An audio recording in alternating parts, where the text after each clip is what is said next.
അങ്ങനെ കളക്ടറായിട്ടുള്ള വേദ കുറേ ശത്രുക്കളെയൊക്കെ സമ്പാദിച്ചിട്ടുണ്ട്. പക്ഷേ ഇതേ സമയം തന്നെ വേദയ്ക്ക് ഉള്ള ഒരു ടെൻഷൻ എന്ന് പറഞ്ഞാൽ വേദയുടെ സ്വന്തം മകൾ തരുണിനെ, അതായത് പോലീസുകാരനായ തരുണിനെയാണ് അച്ഛ എന്ന് വിളിക്കുന്നത്. തരുണാണെങ്കിൽ തരുണിൻ്റെ യഥാർത്ഥ മകളാണ് ഇതെന്ന് കരുതിയിട്ടാണ് വളർത്തുന്നത്. ആ കുഞ്ഞിനെ നോക്കാൻ വേണ്ടിയിട്ടാണ് വേദയെ ഈ വീട്ടിലോട്ട് കൊണ്ടുവന്നിട്ടുള്ളത് എന്ന രീതിയിലാണ് തരുണിൻ്റെ അമ്മ തരുണിനെ പറഞ്ഞ് മനസ്സിലാക്കിയിട്ടുള്ളത്. അങ്ങനെ പക്ഷേ സത്യമറിയുന്ന വേദയ്ക്ക് വളരെ വലിയ ദുഃഖമാണ്. കാരണം തൻ്റെ കുഞ്ഞിൻ്റെ യഥാർത്ഥ അച്ഛനെ മറച്ചു പിടിച്ച് മറ്റൊരു വ്യക്തിയെ അച്ഛനെന്ന് വിളിക്കുന്നതിൻ്റെ സങ്കടം. അതേസമയം കുഞ്ഞിന് ചില സംശയങ്ങളൊക്കെ തുടങ്ങിയിട്ടുണ്ട്. എന്തെന്ന് വെച്ചാൽ ഈ തരുൺ അച്ഛനും വേദ അമ്മയുമായ സ്ഥിതിക്ക് ഇവരെന്താണ് ഒരുമിച്ച് ഒരു ബെഡ്റൂമിൽ ഇല്ലാത്തത്, ഇവർ രണ്ടുപേരും രണ്ട് ബെഡ്റൂമിലാണല്ലോ എന്നൊക്കെ കുഞ്ഞ് ചോദിക്കുന്നുണ്ട്. അങ്ങനെ അന്ന് അവരെല്ലാവരും കൂടിയിട്ട് തരുണിൻ്റെ അമ്മ, വേദ, ഗൗരിമോൾ എല്ലാവരും കൂടിയിട്ട് പുറത്ത് പോവുകയാണ്. പുറത്ത് പോയിട്ട് വണ്ടിയിൽ വരുന്ന സമയത്ത് കുറച്ച് ആൾക്കാരുടെ വണ്ടികൾ ഇവരെ ഫോളോ ചെയ്യുന്നുണ്ടായിരുന്നു. അങ്ങനെ ആ വണ്ടികൾ ഇവരെ ഫോളോ ചെയ്തിട്ട് ഇവരെ ആക്രമിക്കാൻ ശ്രമിക്കുകയും അതിനിടയ്ക്ക് ഈ വണ്ടി നിലവിട്ടിട്ട് ഒരു റോഡിൻ്റെ ഒരു സൈഡിൽ പോയി ഇടിക്കുകയും കുഞ്ഞിന് തലയ്ക്ക് ഒരു പരിക്ക് പറ്റുകയും ചെയ്തു. തലയ്ക്ക് എന്നുവെച്ചാൽ മുറിവ് തട്ടി രക്തം വരാൻ തുടങ്ങി. അങ്ങനെ പെട്ടെന്ന് തന്നെ കുഞ്ഞിനെ ആശുപത്രിയിൽ കൊണ്ടുപോയി. ആശുപത്രിക്ക് ട്രീറ്റ്മെൻറ്റിനിടയിൽ തരുണിനെ അവിടെ കാണുന്നില്ല. കുഞ്ഞാണെങ്കിൽ തരുണിനെ കാണാൻ വേണ്ടി വാശി പിടിച്ച് കരയും. എനിക്ക് അച്ഛനെ വേണം എന്ന് പറഞ്ഞിട്ട് ഭയങ്കര കരച്ചിൽ. അപ്പോൾ തരുണിൻ്റെ അമ്മയൊക്കെ ആശ്വസിപ്പിക്കുന്നുണ്ടെങ്കിലും കുഞ്ഞടങ്ങാൻ തയ്യാറാവുന്നില്ല. ഇതേ സമയം തരുൺ വേദയുടെയും തരുണിൻ്റെയും കോമൺ ശത്രുവായ ദേവരാജൻ്റെ വീട്ടിലോട്ടാണ് പോകുന്നത്. ദേവരാജനാണ് ഇതിൽ പിന്നിലുള്ള ആൾ എന്ന് തരുണിന് വ്യക്തമായിട്ടറിയാം. അങ്ങനെ ദേവരാജൻ കിടന്നുറങ്ങുന്ന സമയത്താണ്, രാത്രിയിലാണ് ഇതൊക്കെ സംഭവിക്കുന്നത്. കോളിംഗ് ബെല്ലടിക്കുന്നത്. അങ്ങനെ കോളിംഗ് ബെല്ലടി കേട്ടപ്പോൾ ദേവരാജൻ വന്ന് വാതിൽ തുറക്കുമ്പോൾ തരുണാണ്. അപ്പോൾ തരുൺ പറയും, ഞാൻ അകത്തോട്ട് വന്നോട്ട് ദേവരാജ, ഷൂസ് അഴിക്കണോ എന്ന് പറഞ്ഞ് ഷൂസ് അഴിക്കാൻ നോക്കുകയാണ്. അപ്പോൾ ഷൂസ് അഴിക്കാൻ നോക്കുമ്പോഴാണ് ദേവരാജൻ തരുണിൻ്റെ സോക്സിൻ്റെ ഉള്ളിൽ ഒരു തോക്ക് കാണുന്നത്.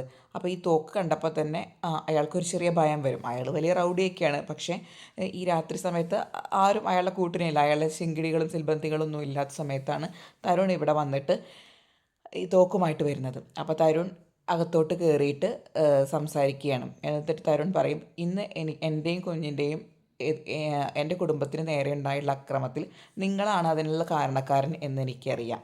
അപ്പോൾ അതിന് ഇനി നിങ്ങൾ ഇത് തുടരുകയാണെച്ചെങ്കിൽ അതിന് നിങ്ങൾ വേണ്ട വലിയ വില കൊടുക്കേണ്ടി വരും എന്ന് പറയുകയാണ്. അപ്പോൾ ദേവരാജൻ്റെ ഭാര്യയും കൂടെ വന്നിട്ടുണ്ട്. അപ്പോൾ ദേവരാജൻ്റെ ഭാര്യയോട് തരുൺ പറയും ഒരു ചായ വേണം. അങ്ങനെ ആ സ്ത്രീ ചായ എടുക്കാൻ പോയപ്പോൾ ഈ ശബ്ദമെല്ലാം കേട്ട് ദേവരാജൻ്റെ ഒരു ചെറിയ മകൾ, ഒരു 10 വയസ്സ് പ്രായമുള്ള പെൺകുട്ടി അങ്ങോട്ട് വരുന്നുണ്ട്. അപ്പോൾ തരുൺ കുറച്ചൊന്നും പേടിപ്പിക്കുന്ന രീതിയിലാണ് തരുൺ നിൽക്കുന്നത്. അപ്പോൾ ആ കുഞ്ഞ് പേടിച്ചിട്ട് ഇങ്ങനെ ദേവരാജൻ്റെ അടുത്തേക്ക് ഇങ്ങനെ നീങ്ങി നിൽക്കുകയാണ്. അപ്പോൾ തരുൺ വന്നിട്ട് ആ കുട്ടിയുടെ അടുത്ത് സംസാരിക്കുമ്പോൾ ദേവരാജൻ പറയും, സാർ സംസാരിക്കേണ്ട, കാരണം എൻ്റെ മോൾക്ക് ഇത്തിരി പേടിയുള്ള കൂട്ടത്തിലാണ്, അവൾ പേടിക്കുമെന്ന്.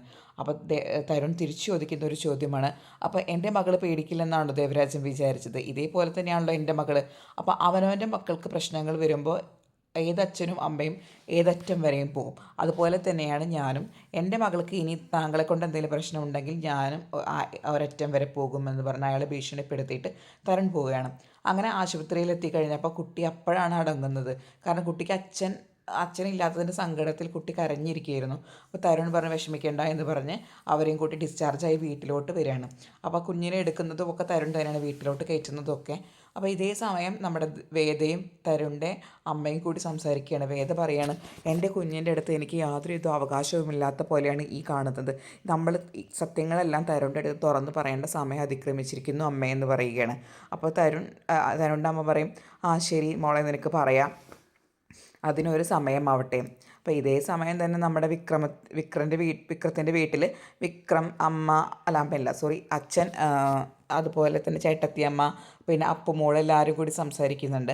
അപ്പുമോൾ പറയുന്നുണ്ട്, ചെറിയച്ഛ, എങ്ങനെയെങ്കിലും നമുക്ക് ചെറിയമ്മേനെ കണ്ടുപിടിക്കാനുള്ള മിഷൻസൊക്കെ നമുക്ക് ആദ്യം ഒന്ന് പ്ലാൻ ചെയ്യണം എന്നൊക്കെ ഈ കുട്ടി വിക്രത്തിനോട് പറയുകയാണ്. അതിന് ശേഷം അപ്പോൾ അവളുടെ അമ്മ പറയും, മോളെ നീ പോയിട്ട് വല്ലതും കുളിച്ചിട്ട് കഴിക്കാൻ നോക്ക് എന്ന് പറഞ്ഞിട്ട് അവൾ പോവുകയാണ്. അവളെ പറഞ്ഞയക്കുകയാണ് അവളുടെ അമ്മ. അപ്പോൾ ഇതേ സമയം നമ്മുടെ അച്ഛനും സംസാരിക്കുകയാണ്. അപ്പോൾ അച്ഛൻ പറയുന്നുണ്ട്, അവർ പുറത്ത് പറയുന്നില്ല എന്നുള്ളൂ, അവർക്ക് രണ്ടുപേർക്കും നല്ല സാമ്പത്തിക ബുദ്ധിമുട്ടുണ്ട് എന്ന്. അപ്പോൾ വിക്രം പറയും, എനിക്കിത് വന്ന് കയറിയപ്പോൾ തന്നെ മനസ്സിലായച്ച, അതുകൊണ്ട് ഞാൻ അധികം ഇവിടെ നിൽക്കുന്നില്ല. ഞാനിവിടെ നിന്ന് കഴിഞ്ഞാൽ അതും ഇവർക്ക് കുറച്ച് കൂടുതൽ ബുദ്ധിമുട്ടായിരിക്കും, ഞാൻ വല്ല ജോലിക്കും നോക്കട്ടെ എന്ന്.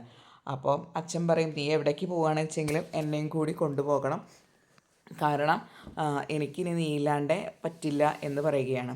അങ്ങനെ അവർ കിടക്കണം. അങ്ങനെ കിടക്കുമ്പോഴൊക്കെ വിക്രത്തിന് ഒരു ബുദ്ധിമുട്ട് തോന്നുന്നുണ്ട്. കാരണം എന്തെന്ന് വെച്ചാൽ വിക്രത്തിൻ്റെ ഉള്ളിൽ ഒരു ഒരു കുഞ്ഞ് വളരുന്നുണ്ട്. അതായത് അവരൊരു കുഞ്ഞിന് ഒരു സ്വപ്നം കണ്ടിരുന്നു, മീൻസ് ഒരു വിക്രവും വേദയും കൂടി ഒരു കുഞ്ഞിനെ ആഗ്രഹിച്ചിരുന്നു. അപ്പോൾ ആ ഒരു കുഞ്ഞ് ജനിച്ചെന്നാണ് വിക്രത്തിൻ്റെ തോന്നൽ. അപ്പോൾ വിക്രം പറയാം എനിക്ക് പ്രായം കൂടുന്തോറും എൻ്റെ കുഞ്ഞ് വളരുന്നു, എൻ്റെ കുഞ്ഞിന് പ്രായം കൂടുന്നു, അങ്ങനെ ഒരു കുഞ്ഞുണ്ടെന്നുള്ള ചിന്തയിലാണ് എനിക്ക് എൻ്റെ മനസ്സിലാകെ എന്നൊക്കെ വിക്രം പറയേണ്ടത്. അതായത് എത്രയായാലും വിക്രത്തിൻ്റെ കുഞ്ഞ് എവിടെയോ ജീവിച്ചിരിപ്പുണ്ടെന്നൊരു തോന്നൽ അദ്ദേഹത്തിനുണ്ടായിരിക്കുമല്ലോ. ആ ഒരു ഫീല് തന്നെയാണ് ഉള്ളത്. അപ്പോൾ ഇതേ സമയം വേദ തരുണിൻ്റെ വീട്ടിൽ വളരെ വിഷമിച്ചിട്ടിരിക്കുകയാണ്. കാരണം തൻ്റെ കുഞ്ഞിൽ നിന്ന് അതിൻ്റെ യഥാർത്ഥ അച്ഛനെ അകറ്റുന്നതിലുള്ള സങ്കടം. അങ്ങനെ വേദ അവിടെ ഇരിക്കുന്ന അതായത് വേദ ഫോൺ വെച്ചിട്ട്, അതായത് തരുണിൻ്റെ വീട്ടിൽ വേദ ഫോൺ വെച്ചിട്ട് പുറത്തോട്ടല്ല റൂമിലോട്ട് പോവുകയാണ്. അപ്പോൾ ഈ റൂമിലോട്ട് പോകുന്ന സമയത്ത് വേദയുടെ ഫോൺ റിങ് ചെയ്യും. അപ്പോൾ വേദയുടെ ഫോൺ റിങ് ചെയ്യുന്ന സമയത്ത് ഫോൺ എടുക്കുന്നത് തരുണിൻ്റെ അമ്മയാണ്. അപ്പോൾ ഹലോ എന്നൊന്നും പറയുന്നില്ല. തരുണിൻ്റെ അമ്മ ഫോൺ ഓണാക്കിയിട്ട് ഫോൺ തരുണിൻ്റെ അമ്മയുടെ ചെവിയിലോട്ട് വെക്കുകയാണ്. സീതമ്മയുടെ ചെവിയിലോട്ട് വെക്കുമ്പോൾ അപ്പുറത്ത് ആരാന്ന് വിളിക്കുന്നതെന്ന് വെച്ചാൽ നമ്മുടെ വേദയുടെ അച്ഛനാണ്. വേദയുടെ അച്ഛൻ പറയും, മോളെ വിക്രം ജയിലിൽ നിന്ന് റിലീസായി, ഞാൻ നിന്നെ വിളിക്കണമെന്ന് വിചാരിച്ചിരിക്കുകയായിരുന്നു ഈ സന്തോഷ വാർത്ത പറയാൻ വേണ്ടിയിട്ട്. ഇനി ഇവിടുത്തെ പ്രശ്നങ്ങളൊക്കെ ഒന്ന് ഒതുങ്ങിയിട്ടുണ്ട്, ഇനി നീ എന്തിനാണ് അവിടെ നിൽക്കുന്നത്, നീ ഇങ്ങോട്ട് തിരിച്ചു വാ, കുഞ്ഞിനെയും കൂട്ടി ഇങ്ങോട്ട് തിരിച്ചു വാ എന്ന് പറയണം. അപ്പോൾ അതേസമയം തരുണിൻ്റെ അമ്മ പറയുകയാണ്, ഞാൻ വേദയല്ല, വേദ താമസിക്കുന്ന വീട്ടിലെ തരുൺ എന്നുള്ള ആളുടെ അമ്മയാണ്. എൻ്റെ മകൻ തരുണും വേദയും ഇപ്പോൾ വിവാഹിതരാണ്. അവർ ഭാര്യ ഭർത്താക്കന്മാരായിട്ട് ജീവിക്കുകയാണ്. അതുകൊണ്ട് ഇനി പഴയ കാര്യങ്ങളൊന്നും പറഞ്ഞ് നിങ്ങൾ അവളെ വിളിക്കരുത്, ഞങ്ങൾക്ക് അതിലോട്ട് പോകാൻ താല്പര്യമില്ല എന്ന് പറയുകയാണ് ശങ്കരനാരായണനോട്. അപ്പോൾ അദ്ദേഹം ചോദിക്കും, അപ്പോൾ അവളുടെ കുഞ്ഞോ? ആ കുഞ്ഞ് എൻ്റെ മകൻ്റെ കുഞ്ഞാണ്. എൻ്റെ മകൻ്റെ കുഞ്ഞിനെ അമ്മയായിട്ട് വളർത്തുന്നതും അവളാണ്. അതുകൊണ്ട് നിങ്ങൾ ഇനി യാതൊരുവിധ കാരണവശാലും ഇനി ഇങ്ങോട്ട് വിളിക്കരുത്. ഞങ്ങൾക്ക് ആർക്കും ആ പാസ്റ്റിനെ കുറിച്ച് ആലോചിക്കാനോ അവളുടെ പഴയ കാര്യങ്ങൾ ഓർക്കാനോ താല്പര്യമില്ല എന്ന് പറഞ്ഞ് ഫോൺ കട്ട് ചെയ്യും. അങ്ങനെ പിറ്റേ ദിവസം രാവിലെ നമ്മുടെ വിക്രം പുറത്തോട്ട് പോയിരുന്നു. അപ്പോൾ വിക്രം പുറത്തോട്ട് വണ്ടിയിൽ പോകുമ്പോൾ നമ്മുടെ പോലീസുകാരൻ സാബുവിനെ കാണും. സാബുവിന് വിക്രമിനെ കണ്ട അപ്പം തുടങ്ങും ചൊറിച്ചിൽ. അങ്ങനെ വിക്രത്തിൻ്റെ ബാഗും ഡ്രസ്സും ഒക്കെ നോക്കി അയാൾ പരിശോധിക്കുകയാണ്, എന്തെങ്കിലും മയക്കുമരുന്നോ കാര്യങ്ങളോ ഉണ്ടോ എന്ന്. പക്ഷേ ഒന്നും തന്നെ കണ്ടുപിടിക്കാൻ പറ്റില്ല. അപ്പം സാബു പറയും, നീ പേടിക്കേണ്ടടാ, നീ എവിടെ നിന്നാണോ വന്നത് അവിടേക്ക് ഞാൻ വൈകാതെ തന്നെ എത്തിക്കുമെന്ന് പറയുകയാണ്. അപ്പോൾ വിക്രം പറയാം ഓക്കെ ശരിയെന്ന്. അങ്ങനെ വിക്രം വീട്ടിലെത്തിക്കഴിഞ്ഞാൽ കുറച്ച് കഴിഞ്ഞിട്ടുണ്ടാവും നമ്മുടെ ശ്രീകാന്തും ഈ സാബുമൊക്കെ കൂടി വരുന്നത്. അപ്പോൾ എന്താണെന്ന് വെച്ചാൽ വിക്രത്തിൻ്റെ ചേട്ടനും ചേട്ടത്തമ്മയും കൂടിയിട്ട് ഒരു എന്താണ് മുളക് പൊടി മല്ലിപ്പൊടിയൊക്കെ പൊടിച്ച് നിൽക്കുന്നൊരു ബിസിനസ്സാണ് ചെയ്യുന്നത്. അപ്പോൾ ഇവിടെ അനധികൃതമായിട്ട് ഈ ബിസിനസ്സിൻ്റെ മറവിൽ മയക്കുമരുന്ന് വിൽപ്പനയുണ്ട്, മയക്കുമരുന്ന് കൈകാര്യം ചെയ്യുന്നുണ്ടെന്ന് ഞങ്ങൾക്കൊരു ഇൻഫർമേഷൻ കിട്ടി, അത് വേണ്ടിയിട്ട് ഇതിനുവേണ്ടി റെയ്ഡിനാണ് ഞങ്ങൾ വന്നിട്ടുള്ളത് എന്നൊക്കെ പറയുകയാണ്. അപ്പോൾ അവർ പറയും ഇവിടെ അങ്ങനെ ഒരു അനധികൃതമായിട്ട് അങ്ങനത്തെ ഒരു വേണ്ടാത്ത പരിപാടിയും ഇവിടെ കാണിക്കുന്നില്ല എന്നൊക്കെ ചേട്ടനും ചേട്ടത്തമ്മയും പറയുന്നുണ്ട്.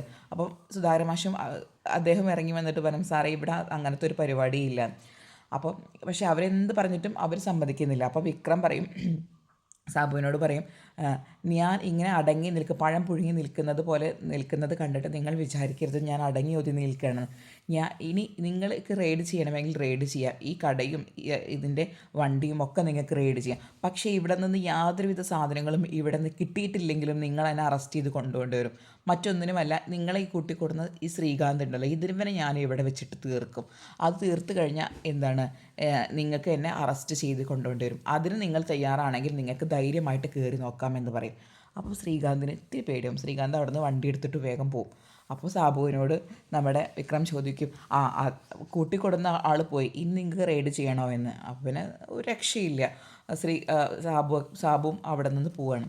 അപ്പോൾ ഇതൊക്കെ കണ്ടിട്ട് വിഷമിച്ചിട്ട് നിൽക്കുകയാണ് അവരെല്ലാവരും. അപ്പോൾ ചേട്ടത്തിയമ്മ പറയും, അച്ഛാ നമുക്ക് ഇതിനെതിരെ എന്തായാലും കംപ്ലൈൻറ്റ് കൊടുക്കണം, കാരണം ഇതിൻ്റെ മീതെയും പോലീസ് ഓഫീസർമാരുണ്ടല്ലോ, ഇവനെ ഇനിയും കൊല്ലാക്കൊല ചെയ്ത് കഴിഞ്ഞാൽ അത് ശരിയാവില്ല എന്ന് പറയുകയാണ്.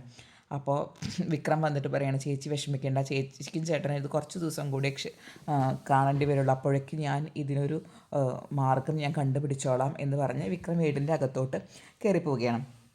ഇനി നമ്മുടെ വേദയെ കാണാൻ വേണ്ടിയിട്ട് വേദയെ ഡൽഹിയിലൊക്കെ സഹായിച്ച വേദയുടെ കൂട്ടുകാർ ശ്രേയ വന്നിട്ടുണ്ട്. അപ്പോൾ ശ്രേയ പറയുകയാണ്, നീ ഇനി എന്താണ് പ്ലാൻ ചെയ്യുന്നതെന്ന്. അപ്പോൾ അവൾ പറയും, ഞാനൊന്ന് തിരുവനന്തപുരത്തേക്ക് പോയാലോ എന്ന് വിചാരിക്കുന്നുണ്ട് എന്ന്. അപ്പോൾ നമ്മുടെ തരുണിൻ്റെ അമ്മ ഇവർക്ക് രണ്ടുപേർക്കും കൂടി ചായയായിട്ട് വരും, എന്നിട്ട് ചായ കൊടുക്കും. അപ്പോൾ അമ്മ ചോദിക്കും, എന്താ മോളെ, എന്താ വേദ മോളെ നീ സംസാരിക്കുന്നത്? അപ്പോൾ വേദ പറയും, ഞാനൊന്ന് തിരുവനന്തപുരം വരെ പോകണമെന്ന് വിചാരിക്കുന്നു എന്ന്. അപ്പോൾ സീതമ്മ പറയും, ആ ശരി, നീ തിരുവനന്തപുരത്തേക്ക് പൊക്കോ എന്ന്. ഇതൊക്കെ ഇതിൻ്റെ ഇടയിൽ ഓരോ പ്രശ്നങ്ങളൊക്കെ ഉണ്ടാക്കി വെച്ചാൽ സീതമ്മയാണ് കേട്ടോ. അതായത് തരുണും വേദയും ഭാര്യ ഭർത്താക്കന്മാരാണെന്ന് വേദയുടെ അച്ഛനെ തെറ്റിദ്ധരിപ്പിച്ചിട്ടുള്ള ആൾ സീതമ്മയാണ്. എന്നിട്ടാണ് ഇതൊക്കെ ഒപ്പിക്കുന്നത്. അങ്ങനെ വേദ വിക്രമനെ അന്വേഷിച്ചിട്ട് ജയിലിലോട്ട് പോവുകയാണ്. അപ്പോൾ ജയിലിലോട്ട് പോയപ്പോൾ അവിടെ പറയും, ഞാനിങ്ങനെ അസിസ്റ്റൻറ്റ് കളക്ടറാണ്, തിരുനെൽവേലിയിലുള്ള അസിസ്റ്റൻറ്റ് കളക്ടറാണ് എന്ന് പറഞ്ഞ് പരിചയപ്പെടുത്തണം. എന്നിട്ട് പറയും, എനിക്ക് ഞാൻ ഒരാളെക്കുറിച്ച് അന്വേഷിക്കാൻ വന്നതാണെന്ന്. അപ്പോൾ പോലീസുകാരൻ പറയും, പറയൂ, ആളുടെ പേരെന്താണ്? അപ്പോൾ ആളുടെ പേര് വിക്രം എന്നാണെന്ന്. ഓ, അയാൾ റിലീസായല്ലോ, അയാൾക്കെതിരെയുള്ള അന്വേഷണം നടന്നുകൊണ്ടിരിക്കുന്നുണ്ട്, അയാളെ ആരോ പെടുത്തിയതാണെന്നാണ് എനിക്ക് തോന്നുന്നത്, അയാൾ ഇവിടെ നിന്ന് റിലീസായിട്ടുണ്ട്, വേണമെങ്കിൽ അയാളുടെ അഡ്രസ്സ് ഞങ്ങൾ ഒപ്പിച്ചു തരാമെന്ന് പറയും. അപ്പോൾ വേദ പറയും, വേണ്ട, അതെനിക്കറിയാമെന്ന് പറഞ്ഞിട്ട് വേദ ഇവരുടെ യഥാർത്ഥ വീട്ടിലോട്ട് പോകാൻ വേണ്ടിയിട്ട് നിൽക്കുകയാണ്. അപ്പോൾ അതേസമയം അവളിപ്പോൾ എന്തുകൊണ്ട് ഇത് വിക്രം റിലീസായ കാര്യം അച്ഛൻ എന്നോട് പറഞ്ഞില്ല എന്നുള്ളൊരു സംശയത്തിൽ അവൾ അച്ഛനെ വിളിക്കും. അപ്പോൾ അച്ഛനെ വിളിച്ചു കഴിഞ്ഞാൽ അച്ഛൻ പറയും, ഹലോ മോളെ, വിക്രം റിലീസായല്ലോ, എന്താ അച്ഛൻ എന്നോട് ഇത് പറയാഞ്ഞത്? അപ്പോൾ അച്ഛൻ പറയും, അച്ഛൻ്റെ മനസ്സിലെന്താ, വേറെ വിവാഹം കഴിച്ച് ജീവിക്കുക എന്നുള്ള ധാരണയിലാണ് അച്ഛൻ ഇരിക്കുന്നത്. അപ്പോൾ അച്ഛൻ പറയും, മോളെ, നീ ദയവ് ഇത് ഇനി അവനെക്കുറിച്ച് അന്വേഷിക്കാനൊന്നും നിൽക്കരുത്, അവൻ എങ്ങനെയെങ്കിലും ജീവിച്ച് പൊക്കോട്ടെ, എനിക്ക് നിന്നോട് കൂടുതലായിട്ടൊന്നും സംസാരിക്കാനില്ല, ഞാൻ കുറച്ച് തിരക്കിലാണെന്ന് പറഞ്ഞിട്ട് അദ്ദേഹം ഫോൺ വയ്ക്കും. അപ്പോൾ വേദ വിചാരിക്കുക, എന്താ അച്ഛൻ ഇങ്ങനെ പറയുന്നത് എന്നിങ്ങനെ ഒരു സംശയത്തിലാണ് നിൽക്കുന്നത്. അങ്ങനെ വേദ തിരിച്ച് വീട്ടിലോട്ട് പോകാൻ വേണ്ടിയിട്ട് നിൽക്കുകയാണ്. അങ്ങനെ വിക്രത്തിനെ അന്വേഷിച്ച് നടക്കുകയാണ്. അപ്പോൾ വിക്രത്തിനെ അന്വേഷിച്ച് നടക്കുമ്പോൾ ഇതേ സമയം നമ്മുടെ ശ്രീകാന്ത് വിക്രത്തിനെ റോട്ടിലിട്ട് പിടിക്കുകയാണ്. അതായത് റോട്ടിൽ ഒരു കടയിൽ സാധനങ്ങൾ വാങ്ങാൻ വന്നതായിരുന്നു നമ്മുടെ വിക്രമും സുധാരമാഷും കൂടിയിട്ട്. അങ്ങനെ അവർ രണ്ടുപേരും കൂടി സാധനങ്ങൾ വാങ്ങാൻ നിൽക്കുമ്പോൾ ശ്രീകാന്ത് മെല്ലെ വന്ന് ചൊറിയാൻ നിൽക്കുകയാണ്. അപ്പോൾ ഇതേ സമയം വേദ വിക്രത്തിനെ അന്വേഷിച്ചിട്ട് ഇങ്ങനെ നടന്നുകൊണ്ടിരിക്കുന്നുണ്ട് കാറിൽ. അങ്ങനെ കുറച്ച് ശ്രീകാന്തിൻ്റെ കൂടെയുള്ള ഗുണ്ടകൾ സുധാകരനെ ആക്രമിക്കുകയൊക്കെ ചെയ്യുമ്പോൾ പിന്നെ വിക്രത്തിനെ പിടിച്ചാൽ കിട്ടില്ല. അങ്ങനെ വിക്രമും ആ ഗുണ്ടകളും തമ്മിൽ നല്ല അടി നടന്നുകൊണ്ടിരിക്കുകയാണ് റോട്ടിൽ വെച്ചിട്ട്. അപ്പം ഇതേ സമയത്താണ് ആ റോട്ടിലൂടെ ഒരു കാറിൽ വിക്രത്തിനെ അന്വേഷിച്ച് വേദ പോകുന്നത്. അങ്ങനെ വേദ വർഷങ്ങൾക്ക് ശേഷം വിക്രത്തിനെ കാണുന്നതോ നല്ല അടി പൊട്ടുന്നത്. അടി കൂടി നിൽക്കുന്ന വിക്രത്തിനെ കാണുകയാണ് വേദ. അതോടുകൂടി അവളാകെ മനസ്സാകെ തളരും. കാരണം ഇത്രയും കാലം അവൾ കാത്തിരുന്നത് ഈ ജയിലിൽ നിന്ന് ഇറങ്ങുമ്പോൾ അവൻ നന്നായിട്ടുണ്ടാവും എന്നുള്ള ചിന്തയിലാണ്. അവൻ യഥാർത്ഥത്തിൽ നന്നായിട്ടുണ്ടെങ്കിൽ കൂടി വേദ അത് തിരിച്ചറിയാതെ പോവുകയാണ്. അപ്പോൾ വേദയ്ക്ക് വളരെ ദുഃഖവും. അങ്ങനെ വേദ തിരിച്ച് തരുണിൻ്റെ വീട്ടിലോട്ട് എത്തുകയാണ്. തരുണിൻ്റെ വീട്ടിൽ തിരിച്ചെത്തിയിട്ട് ഒരുപാട് ഇരുന്ന് വിഷമിച്ച് കരയാണ്. അപ്പോൾ തരുണിൻ്റെ അമ്മ ആശ്വസിപ്പിക്കാൻ എന്ന വ്യാജേനെ അവളുടെ അടുത്തോട്ട് വരും. അങ്ങനെ അവളുടെ അടുത്തോട്ട് വന്നു കഴിഞ്ഞിട്ട് പറയും, എന്താണ് മോളെ നീ ഇങ്ങനെ വിഷമിച്ചിരിക്കുന്നത്? നീ എന്താണ് വിചാരിച്ചത് അവൻ നന്നായിട്ടുണ്ടാവുമെന്നോ? ജയിലിലൊക്കെ താമസിച്ചിട്ടുള്ള ആൾക്കാർ എത്രയായാലും അവരുടെ സ്വഭാവം കുറച്ച് കഴിഞ്ഞാൽ പുറത്തെടുക്കും. പിന്നെ നീ ഇപ്പോൾ ഗൗരി മോളോട് യഥാർത്ഥ സത്യങ്ങൾ തുറന്നു പറഞ്ഞാൽ, ഇത്രയും കാലം അവളൊരു പോലീസുകാരൻ്റെ മകളെന്നുള്ള രീതിയിലാണ് ജീവിച്ചത്, ഇനി ഒരു കുറ്റവാളിയുടെ മകളാണ് താനെന്നറിയുമ്പോൾ അവളുടെ മാനസികാവസ്ഥ എന്തായിരിക്കും, അതൊക്കെ നീ ആലോചിക്കണം എന്ന് വേദയെ പറഞ്ഞ് കൺവിൻസ് ചെയ്യാണ് അവർ. പിന്നെ കാണിക്കുന്നത് തരുണിൻ്റെ വീടാണ്. അപ്പോൾ തരുണിൻ്റെ വീട്ടിലൊരു ദിവസം രാവിലെ തരുൺ വന്നിട്ട് പറയുകയാണ്, അമ്മേ, ഞാൻ മോളുടെ സേഫ്റ്റിക്ക് കുറച്ച് ഇമ്പോർട്ടൻസ് കൊടുക്കുന്നുണ്ട്. അതായത് ഇവിടെ ഞങ്ങൾക്ക് രണ്ടുപേർക്കും ശത്രുക്കളുള്ള കാരണം അമ്മേനെയും മോളേനെയും ഇനി ഇവിടെ നിർത്തണ്ട എന്നാണ് ഞാൻ വിചാരിക്കുന്നത്. തിരുവനന്തപുരത്തുള്ള നമ്മുടെ വീട് റിനോവേറ്റ് ചെയ്യാൻ കൊടുത്തിട്ടുണ്ട്. അപ്പോൾ അവരത് റിനോവേറ്റ് ചെയ്ത് കഴിഞ്ഞിട്ട് നമ്മളെ വിളിക്കും. അപ്പോൾ നമ്മൾ തിരുവനന്തപുരത്തേക്ക് പോകും. അമ്മയും മോളും ഇനി തിരുവനന്തപുരത്ത് താമസിച്ചാൽ മതി, ഞാനും വേദയും ഇവിടെ നിന്നോളാം, കാരണം അതായിരിക്കും ഇവളുടെ സേഫ്റ്റിക്ക് നല്ലത് എന്ന് പറയുകയാണ്. അങ്ങനെ അവർ തിരുവനന്തപുരത്തേക്ക് മാറുകയാണ്. അങ്ങനെ തിരുവനന്തപുരത്ത് അവർ വീട്ടിലെത്തിക്കഴിഞ്ഞപ്പോൾ നിറയെ മുറ്റമൊക്കെ ഉള്ള ഒരു പഴയ തറവാട് വീടാണ്. അപ്പം ആ വീട്ടിലിങ്ങനെ മോൾക്ക് നല്ല ഇഷ്ടമായി. കാരണം ഒരുപാട് സ്ഥലവും പറമ്പൊക്കെ കണ്ടപ്പോൾ അവളിങ്ങനെ ഓടിക്കളിക്കുകയാണ്. അപ്പോൾ ഓടിക്കളിക്കുമ്പോൾ വേദ പറയും, മോളെ ഓടിക്കളിക്കേണ്ട വീഴുമെന്ന്. അപ്പോൾ തരുൺ പറയും, അവൾ ഓടിക്കളിച്ചോട്ടെ, ഓടിക്കളിച്ചിട്ട് തന്നെയാണ് കുഞ്ഞുങ്ങളൊക്കെ വളരുക, കുറച്ച് വീഴുകയൊക്കെ ചെയ്യും. അപ്പോൾ വേദ പറയും അത് വേണ്ട എന്ന് പറഞ്ഞ് വേദ അവളെ ഓടിക്കളിക്കാൻ സമ്മതിക്കാതിരിക്കുമ്പോൾ തരുൺ ചീത്ത പറയാണ് വേദനെ. അപ്പോൾ വേദയ്ക്ക് ഇത്തിരി സങ്കടമുണ്ട്. പിന്നെ അത് കഴിഞ്ഞതിന് ശേഷം വേദ മോളെയും കൂട്ടിയിട്ട് പുറത്തു പോവുകയാണ്. അപ്പോൾ തരുൺ ഇതൊന്നും അറിഞ്ഞിട്ടില്ല. അപ്പോൾ തരുൺ ചോദിക്കും, അമ്മ അവരെവിടേക്കാണ് പോയിട്ടുള്ളത് എന്ന്. അപ്പോൾ അവൾ മോളെയും കൂട്ടി എങ്ങോട്ടോ പുറത്ത് പോയിട്ടുള്ളതാണ്. അപ്പോൾ തരുൺ പറയുകയാണ് ഇത്രയധികം പ്രശ്നങ്ങൾ, അതായത് മോൾക്കും അവൾക്കൊക്കെ ഇങ്ങനെ സേഫ്റ്റി പ്രശ്നങ്ങളുള്ളപ്പോൾ അവൾ എന്തിനാ കുഞ്ഞിനെയും കൂട്ടിയിട്ട് ആരോടും പറയാതെ പോയി എന്ന് പറഞ്ഞ് തരുൺ ഭയങ്കര പ്രശ്നം ഉണ്ടാക്കുകയാണ്. അപ്പോഴേക്കും ശരിക്കും തരുൺ നമ്മുടെ വേദ പോയിട്ടുള്ളത് എവിടേക്കാണെന്ന് വെച്ചാൽ വിക്രത്തിൻ്റെ പഴയ വീട്ടിലോട്ടാണ്.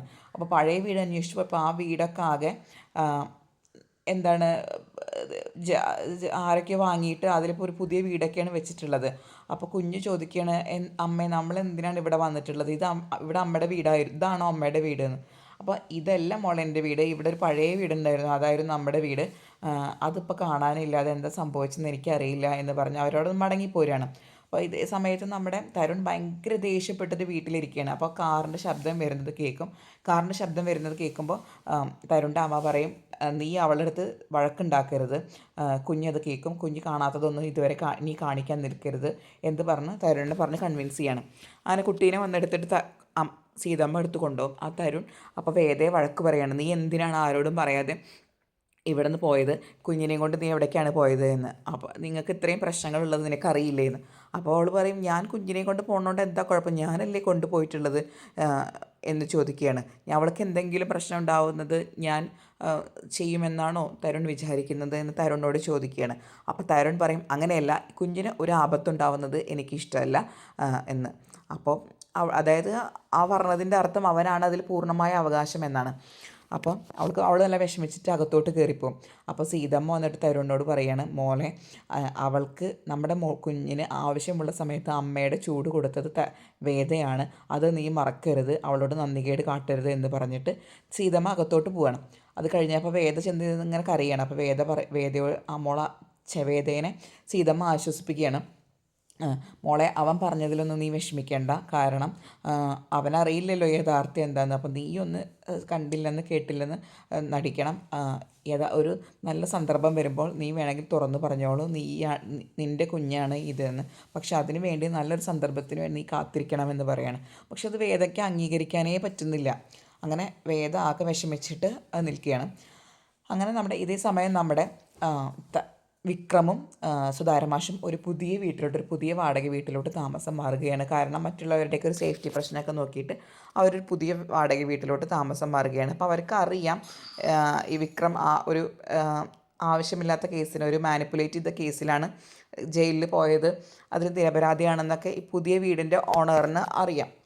അപ്പോൾ അവരുടെ വീടിൻ്റെ ഒരു ചെറിയ പോർഷനാണ് വാടകയ്ക്ക് കൊടുത്തിട്ടുള്ളത്. അങ്ങനെ നാട്ടിലെത്തിയ തരുണിന് ചെറിയ പേടിയുണ്ട് കുഞ്ഞിനെക്കുറിച്ച് ആലോചിച്ചിട്ട്. പിന്നെ വേദയുടെ അന്നാളത്തെ സ്വഭാവം കണ്ടപ്പോൾ തരുൺ പേടിച്ചിട്ട് തരുൺ എന്ത് ചെയ്യും, തരുണിൻ്റെ അച്ഛൻ്റെ കൂട്ടുകാരനായ നമ്മുടെ പഴയ അലക്സാണ്ടറിനെ അന്വേഷിച്ച് പോവുകയാണ്. അദ്ദേഹത്തിനോട് പറയുകയാണ്, അങ്ങനെ എൻ്റെ മോൾക്ക് ഒരു പ്രശ്നമുണ്ട്, ഇപ്പോൾ ഞാനും വൈഫും, അതായത് വൈഫ് തന്നെയാണ് വേദയെക്കുറിച്ച് പറയുന്നത്, ഞാനും എൻ്റെ ഭാര്യയും തിരുനെൽവേലിയിലാണ് ജോലി ചെയ്യുന്നത്. അപ്പോൾ അമ്മയും കുഞ്ഞും ഇവിടെ ഉണ്ട്. അപ്പോൾ കുഞ്ഞിനെ പ്രൊട്ടക്റ്റ് ചെയ്യാൻ വേണ്ടി എനിക്കൊരാളെ വേണം, അതിന് പറ്റിയ ഒരാളെ എനിക്ക് കണ്ടുപിടിച്ച് തരണമെന്ന്. അപ്പോൾ ഇദ്ദേഹത്തിൻ്റെ മനസ്സിൽ വരുന്നത് ആരെയാണ്, വിക്രത്തിൻ്റെ മുഖമാണ്. അപ്പോൾ വിക്രത്തിനെ കണ്ടിട്ട് അദ്ദേഹം പറയും, വിക്രം നിനക്കൊരു ജോലി തരപ്പെടുത്തിയിട്ടുണ്ട് ഞാൻ, മറ്റൊന്നുമല്ല, ഒരു പോലീസുകാരനും അദ്ദേഹത്തിൻ്റെ ഭാര്യയാണ്. അപ്പോൾ അവർക്ക് നല്ല ശത്രുക്കളുള്ള കാരണം അവരുടെ കുഞ്ഞിനെ ഒന്ന് ശ്രദ്ധിക്കാൻ ഒരു കരുത്തുള്ള ഒരാൾ വേണം. അപ്പോൾ അതിന് നിനക്ക് പറ്റുമോ എന്ന് ചോദിക്കാനാണ് ഞാൻ വന്നത് എന്ന്. അപ്പോൾ വിക്രം ചോദിക്കും, അങ്ങനത്തെ ഒരു ജോലി അത് പ്രശ്നമാവും, അതൊരു കുഞ്ഞല്ലേ എന്ന്. അപ്പോൾ അയാൾ പറയും, മോനെ നീ എന്തായാലും ഈ ജോലി ഏറ്റെടുക്കുന്നതാണ് നല്ലത്, കാരണം നിനക്ക് ഇനി ഏത് ജോലിക്ക് നോക്കണമെങ്കിലും നിൻ്റെ ബാക്ക്ഗ്രൗണ്ടിൽ നിനക്കൊരു കേസുണ്ട്, ഒരു ജയിലിൽ കിടന്ന ഹിസ്റ്ററിയുണ്ട്. അപ്പോൾ അതിന് ഏറ്റവും നല്ലത് ഇങ്ങനത്തെ ഒരു പോലീസുകാരൻ്റെ വീട്ടിൽ ജോലി ചെയ്യുന്നത്, അത് നിനക്കും ഒരു സേഫ്റ്റി തന്നെയാണെന്ന്. അപ്പോൾ വിക്രത്തിന് ആ പറഞ്ഞതിൽ ന്യായമാണെന്ന് തോന്നി. അങ്ങനെ വിക്രം അയാളോട് പറഞ്ഞു, എന്നാൽ ശരി, ഞാൻ ആ ജോലിക്ക് തയ്യാറാണെന്ന്. അങ്ങനെ വീട്ടിൽ പോയിട്ട് വിക്രം അച്ഛനോടും അതുപോലെ അയൽപ്പക്കത്തെ ചേട്ടനോടും പറയുകയാണ് എനിക്ക് ഇങ്ങനെ ഈ ഒരു ജോലി കിട്ടിയിട്ടുണ്ട്, അപ്പോൾ ഞാൻ അതിന് ജോലിക്ക് പോകാമെന്നാണ് വിചാരിക്കുന്നത് എന്ന്. അപ്പോൾ സുധാകരൻ മാഷ് ചോദിക്കും ഞാൻ എന്താണ് ചെയ്യാൻ പോകുന്നത്, ഞാൻ അവിടെ തനിച്ച് നിൽക്കണ്ടേന്ന്. അപ്പോൾ അയൽപ്പക്കത്തെ ചേട്ടൻ പറയും അയ്യോ അതിനൊന്നും ആലോചിച്ച് വിഷമിക്കേണ്ട, ഞങ്ങളുണ്ടല്ലോ ഇവിടെ, ഞങ്ങൾ നോക്കിക്കോളാം, സുധാകരേട്ടനെ ഞങ്ങൾ നോക്കിക്കോളാം എന്നൊക്കെ പറയുകയാണ്. അങ്ങനെയൊക്കെ പറഞ്ഞ് ഏകദേശം വിക്രം ആ ജോലിയിലോട്ട് പോകാമെന്ന് തയ്യാറായി നിൽക്കുകയാണ്. അതായത് വിക്രമിൻ്റെ സ്വന്തം മകളായ ഗൗരിയെ നോക്കാൻ വേണ്ടിയിട്ടാണ് ഒരു ബോഡി ഗാർഡ് പോലെ ആ വീട്ടിലോട്ട് പോകുന്നത്. ഇനി നമുക്ക് അടുത്തുള്ള എപ്പിസോഡുകളിൽ അച്ഛനും മകളും തമ്മിലുള്ള ഒരു കോമ്പിനേഷൻ സീൻസൊക്കെ തീർച്ചയായും കാണാം. അപ്പോൾ പവിത്രത്തിൻ്റെ കഥ വളരെ നേരത്തെ തന്നെ അറിയാൻ ആദ്യം നിങ്ങൾ ഈ ചാനലൊന്ന് സബ്സ്ക്രൈബ് ചെയ്യുക. ഇതിൻ്റെ മുന്നത്തെ എപ്പിസോഡുകളും നമ്മൾ അപ്ലോഡ് ചെയ്തിട്ടുണ്ട്. മറ്റു സീരിയലുകളുടെ റിവ്യൂസും ഇതുപോലെ നമ്മുടെ ചാനലിൽ അപ്ലോഡ് ചെയ്തിട്ടുണ്ട്. എല്ലാം കണ്ടിട്ട് വീഡിയോ ഇഷ്ടപ്പെട്ടാൽ ലൈക്ക് ചെയ്യുക, ഹൈപ്പ് ചെയ്യുക. താങ്ക്